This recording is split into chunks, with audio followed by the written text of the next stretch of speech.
Welcome back to another episode of Innovation for Entrepreneurs, the podcast that unlocks the secrets of successful product and service innovation and launch for businesses.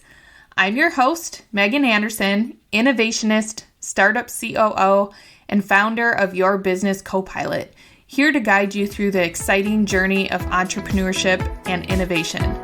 Let's get started.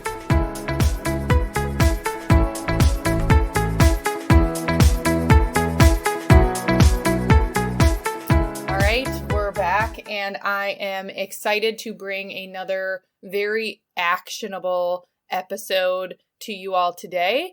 So we will be talking about the first phase of the innovation framework, which is the exploration phase.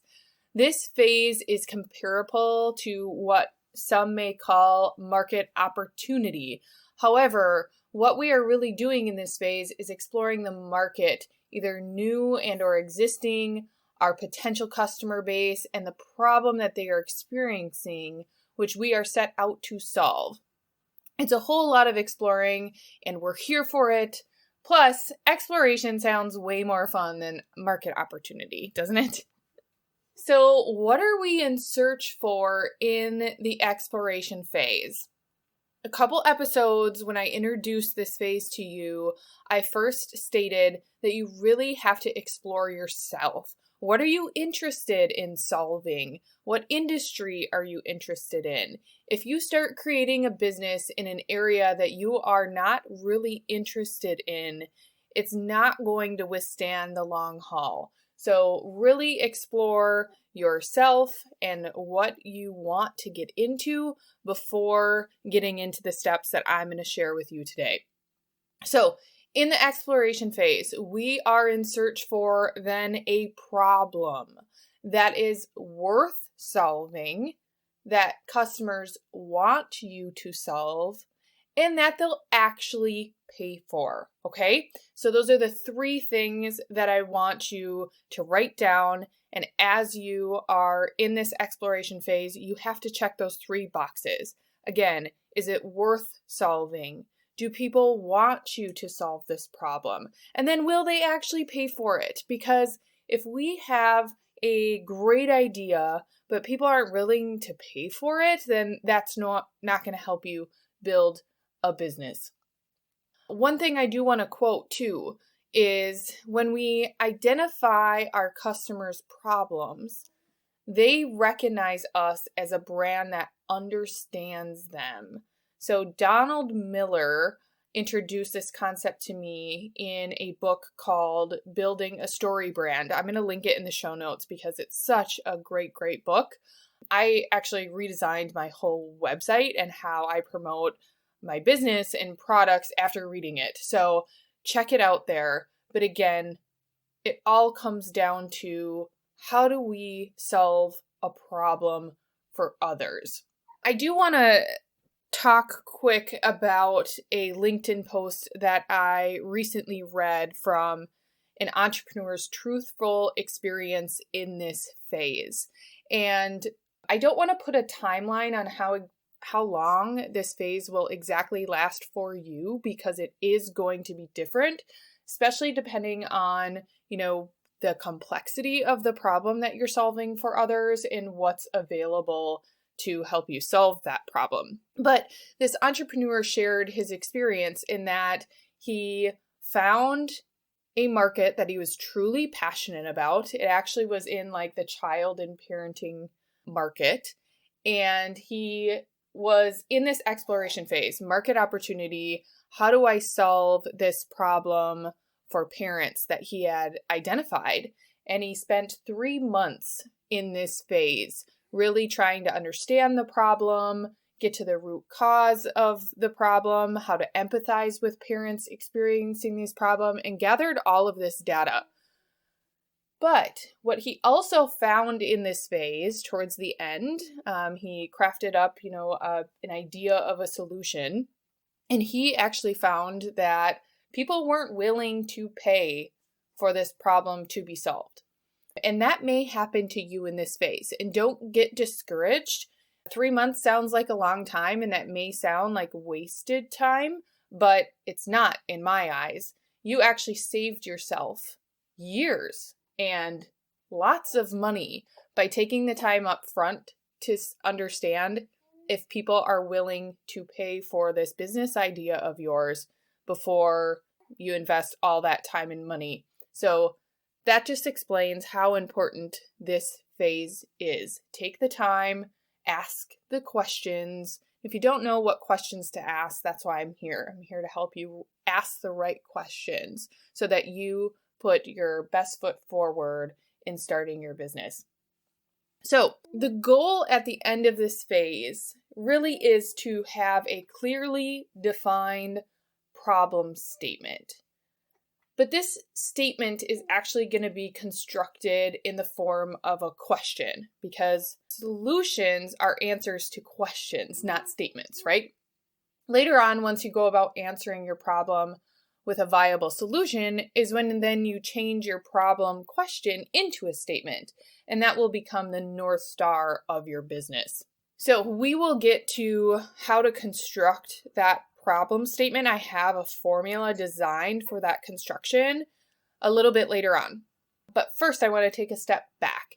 And when we think of a problem, we can actually ask ourselves, like, what is the need? What is the unmet need in this space? You may be asking yourself, how do I even find an unmet need? What do they look like? And how do you know when you found a good one? I actually classify unmet needs into 3 categories, and we're going to call them bronze market opportunity, silver market opportunity, and gold market opportunity. Okay? The first one is bronze market opportunity, and I also call this like common ground. These are unmet needs that are really obvious to ourselves, to consumers. They're generally easier to solve, which may mean it's a little bit easier to start a business, but the market often gets very flooded with competitors easily. You can go into this space, but it's super important to differentiate your business right off the bat. Why should people choose your solution in business over all of the rest in this flooded market? I want to give you an example, and the example is actually going to start with a product that was in another market opportunity category, maybe in the silver or the gold market, because it was the first time this type of product was developed. But now, since competitors have flooded the space since that very first invention, now I see this product kind of in the bronze category. Okay, so those of you that are newer to my show may not know that I just had a baby 2 months ago, actually, as of today. And this is my third baby, third girl. Pray for me when they get older and they're all sharing one bathroom. But I just had my third girl. And so I'm like all engulfed in baby products and products that help us through this journey. So I'm going to talk a lot about those types of products. So when I was having my first child, actually, she is 5 now. So this was 5 to 6 years ago. I started looking at and for breast pumps so that I can, express milk and feed my babies that liquid gold. And I had come across, I don't even remember how I came across this, but I'm notorious for this. I am notorious for finding new products, being like the first to try new products. Even before I got into this innovation space, I've always been like that. And I discovered the first ever wearable breast pump. Okay, so they're like individual pumps. They go each on each breast, and it's kind of like a round shape, and it goes completely inside your bra so that you can walk around, not even just in your home, but you can walk around in society and, express your milk so that you can feed your baby. And so the Willow is the company. They were the first ever to come up with this invention. And oh my gosh, it changed mothers' lives. So if you think about the first electric breast pump, because when I was a child, my mom said we didn't even have that. We had manual ones, but then they came out with the first electrical breast pump, but it had to be plugged into the wall. So you're expressing, but you're stuck in one place. Then they came out with wearable ones, but they go on your hip and you still are kind of exposed, so you can't really use that out and about in society. And then they came out with one that completely goes inside your bra. Oh my gosh, amazing. So they're quiet, you can't even hear them, and you can go about doing your own thing during your day. You can pick up your baby really easily while still doing that. You can do all of these things with this glorious breast pump. And they were the very first to come out with it, Willow. So because they were the very first to design this new style, that's why I consider them really in that silver or gold tier. But since they came out, so this was 5 years ago, now I'm on my third baby, and oh my goodness, the market is so flooded. I have seen so many companies now design that same thing, but in a little bit different way. It's almost overwhelming. I was thinking about getting an upgrade, but I was like, oh, there's so many companies out there. I don't even know who to choose. Like I said, it's kind of overwhelming. And I'd want to choose the right one, but not sure if it's going to be a good fit. So now I think that it's a bronze market opportunity. It's that common ground, because now once companies saw how to solve this one time, it allowed other companies to design a similar product that's solving the unmet needs of the very first. So let me explain that a little bit more. So with this specific product, the very first one that came out, it went inside your bra, but it expressed milk into a bag. It was a completely sealed bag so that when you're done, it wouldn't spill or anything. You could put it right into the fridge or right into the freezer. But I found myself, and I wonder if others did too, if you have to use it right away, you're just cutting that bag open and maybe putting it into a bottle to feed your newborn. And it seems a little bit wasteful. You also have to rebuy bags all the time, and they were so expensive. It was like $75 per a pack of bags. And it just didn't really seem sustainable. Well, the next products that came out said, oh, I see a problem with their product. Let me change it and make it a little bit better. This is how you compete. This is how you differentiate.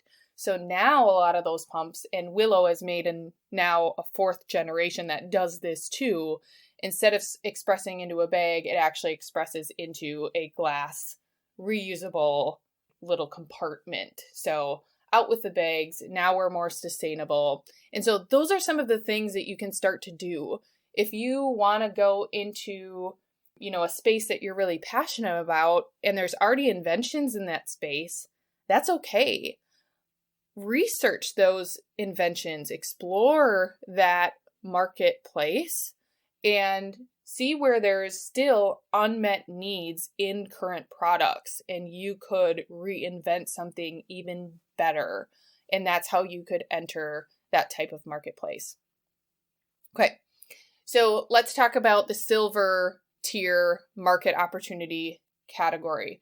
So this is where there's already established territory. This is an unmet need, and there's been an unmet need there for a really long time. And this problem just really hasn't been solved. But consumers are so used to a workaround that if you solve that problem, fantastic. People may be really excited about it, but it may also take some extra convincing for consumers to pay and use your product or how you solve this problem, because they are so just used to the workaround. Okay, so we call that established territory. That's the silver market opportunity. And then there's a gold market opportunity category. This is like the visionary frontier. These are products that are meeting needs for consumers that don't even realize they need it yet, right? So these are like the first. This is like the iPhone or going to Mars. The very first inventions, and consumers, again, don't even realize how much they need that or that they even need it until it's out. And now you can't even live your life without it, right? That's how I described this, the smartphone or the iPhone. Really was a visionary frontier in the space of, phones and computers in our pockets. Okay, so ask yourself again, now that you know the different types of unmet needs, like which category are you after? Do you see something so visionary in your mind in a space that you're really passionate about that you could create something very first of its kind that would really change the consumer market and the world? Or do you see, yourself more in that common ground area where you can solve a problem and you realize that it may be easy for other competitors to get into the market?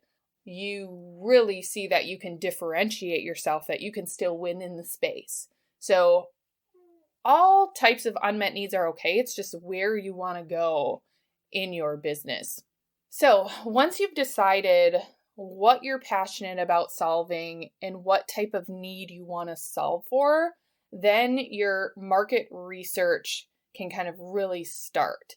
And I'm going to share some top sites, reports, resources that can help you gather valuable insights while in this phase. I'm also going to list a guide in the show notes that lists out all of these.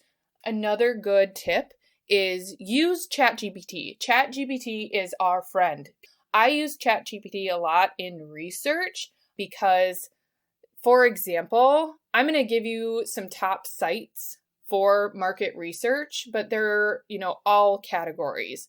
There are a lot of sites out there for a specific industry that I'm not going to talk about today. But if you know you're going to go into a certain marketplace or a certain industry, you can go into ChatGPT and say, hey, ChatGPT, I'm doing market research for X industry. Let's go breast pumps again. What are the top websites, or give me some tools where I can research further the market opportunity here? And it will give you a list of websites to guide you to. So use ChatGPT. It is our friend. So here are some to actually start. So some top market research reports are IBIS World, Gartner, Mintel. There's also a lot of government and public resources like the U.S. Census Bureau, which provides demographic data. So that's like essential for understanding your target market in this phase. There is a Bureau of Economic Analysis. There's also a Small Business Administration website that I've used before. Again, the industry-specific resources, there's trade associations, and there are different market research companies specific to industries. So just ask ChatGPT what those are for your industry that you're going in. And then some online database tools that you can use are Google Trends. Google Trends offers insights into what people are searching for. So that can actually help you identify trends in consumer interests. Like, is there a problem that I just haven't realized yet, but people are searching the internet to, solve their problems, and there's no solution here yet? So what are people searching for in the marketplace? It's Google Trends. There's also Crunchbase, which is really useful for understanding competitive landscapes, especially in the tech space, startup space. There's PitchBook, which provides data on different venture capital, private equity, and M&A activity. So if you're looking for what venture capital companies are looking to invest in, you can look there. And then also a new one that I am getting more familiar with is LinkedIn Sales Navigator. So LinkedIn really has upped their game and now provides these different tools at different tier levels. You do have to pay for the Sales Navigator option. I think, don't quote me on this, but I think it's about $100 a month or so. But it's useful for B2B market research. helping identify target companies and making decisions really in this phase. So check some of those out. Again, I'll link them in the guide so you don't have to write them all down super quick, and go out and start your market research. Okay, when you have now researched the market and you think you have a really good idea of the problem that you want to solve, you can start to craft your problem statement, okay? So I'm also going to put this in the show notes because the statement template is kind of hard to understand when I just describe it.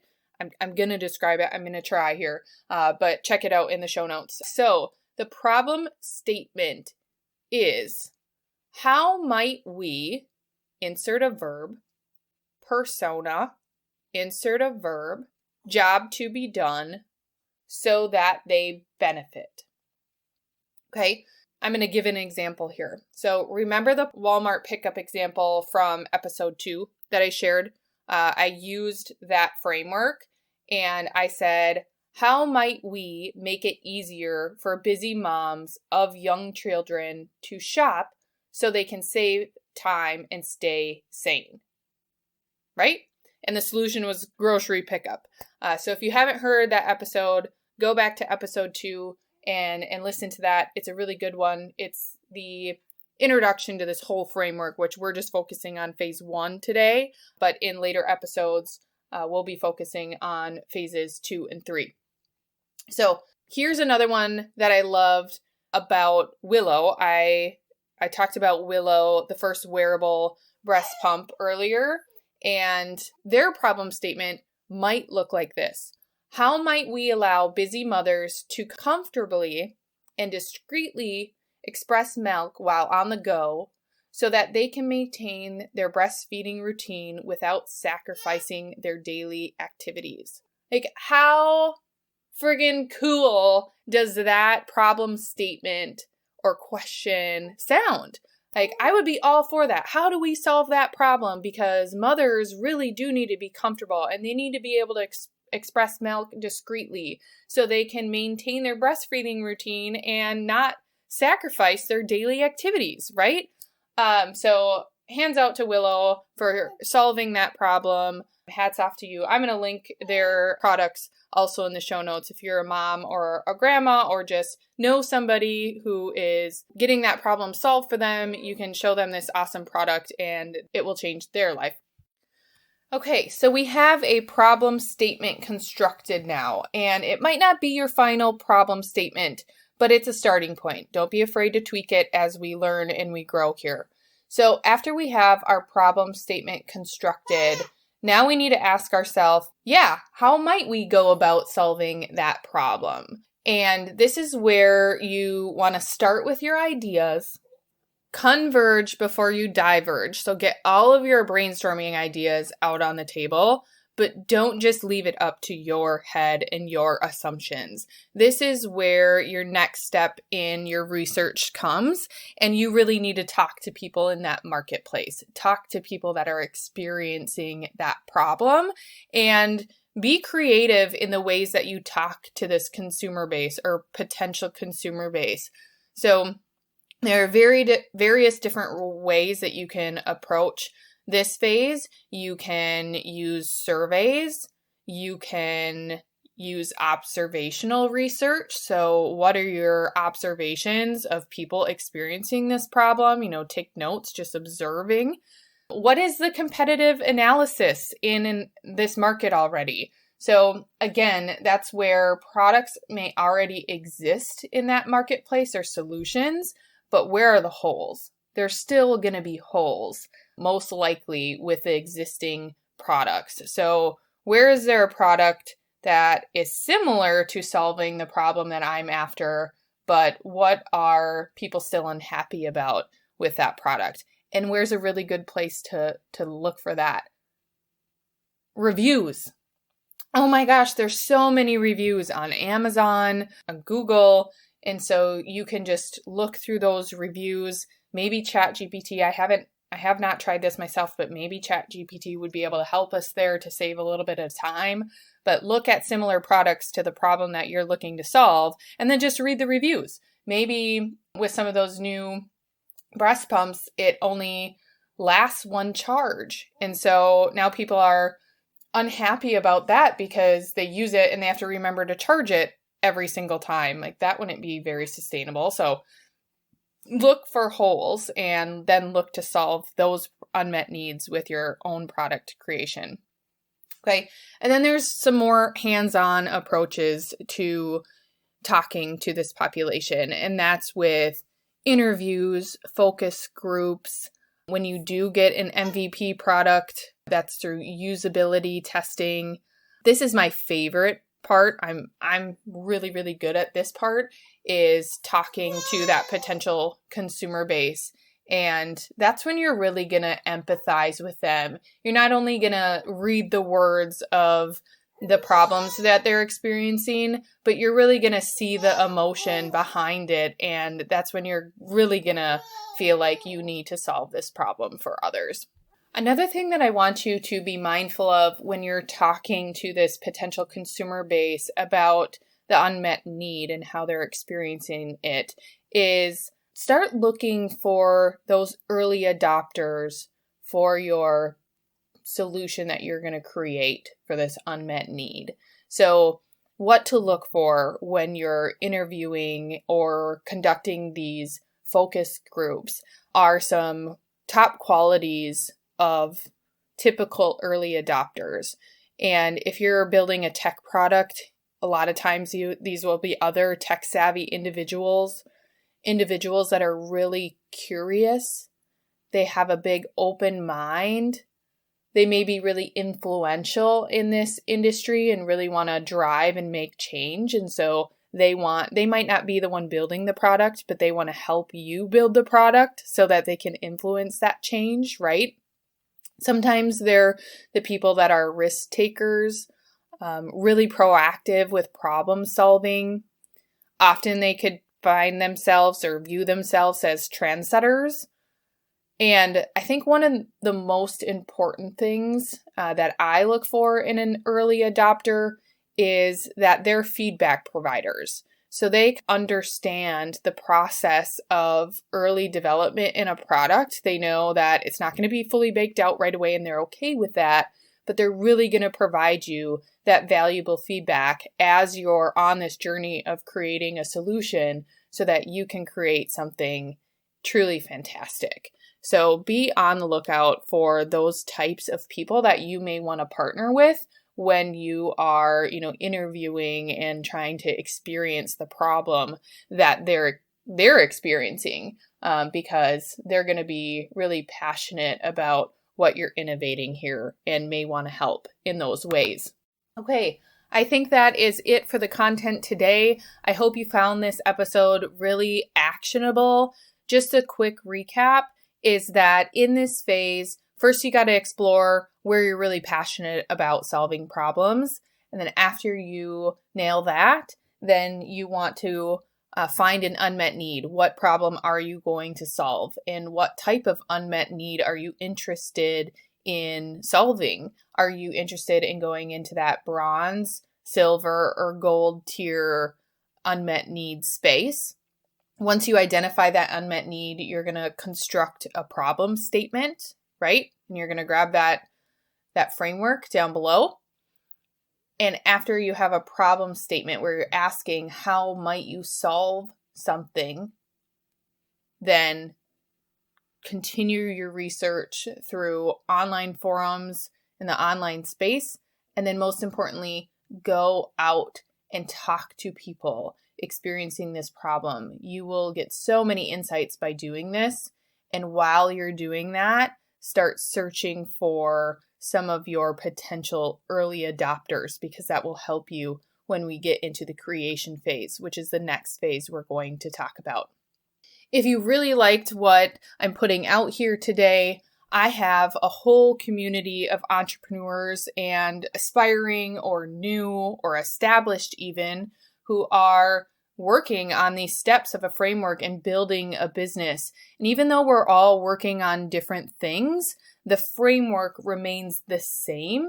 And so we're coming together to use these ideologies into building our business. So if that's something of interest to you, this is a free community.